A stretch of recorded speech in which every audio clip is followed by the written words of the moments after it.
Halo, eee, masih berlanjut lagi ya. Kali ini ada contoh untuk health certificate gitu ya, atau surat keterangan sehat. Nah, sebenarnya tidak ada aturan baku terkait dengan surat keterangan sehat ini, atau atau kecuali untuk setiap kampus itu kadang-kadang ada yang mereka sudah menyediakan form, kita tinggal download, kemudian kita tinggal bawa ke dokter, itu tetapi, apa namanya, kalau misalnya kita pakai surat keterangan sehat ini juga bisa karena nanti ketika kita, apa namanya, diterima kemudian akan datang ke Taiwan, itu nanti masih akan ada tes kesehatan lagi yang jauh lebih komprehensif, kemudian ada vaksinasi dan seterusnya gitu ya, macam-macam, tes kesehatan yang harus kita lakukan. Jadi untuk keperluan mendaftar itu kita bisa memilih yang dengan biaya yang cukup terjangkau,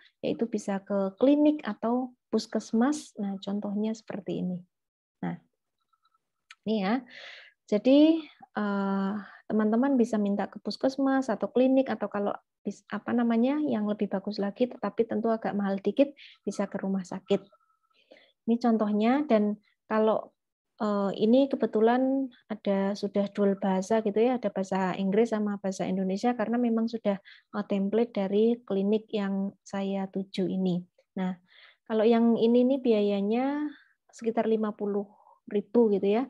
Jadi teman-teman kalau ke puskesmas gitu ya, jadi kira-kira seperti itu, bahkan kalau ke puskesmas mungkin gratis, tetapi karena mereka tidak menyediakan yang versi bahasa Inggris sehingga teman-teman harus request. Nah, kadang-kadang kemudian ada biaya tambahannya, gitu ya.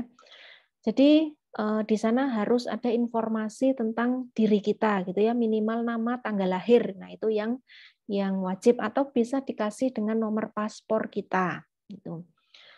Kemudian tentu riwayat kesehatan kita seperti apa, oh ada alergi, kemudian dan seterusnya seterusnya, dan hasil pemeriksaan fisiknya seperti apa, lalu hasil pemeriksaan untuk jantung, kemudian paru dan seterusnya seperti apa. Meskipun ini hanya apa namanya, tidak menggunakan cek lab gitu ya, hanya cek fisik secara umum. Kemudian conclusion-nya seperti apa, lalu ada cap dari klinik, nama dokternya, dan seterusnya, gitu ya.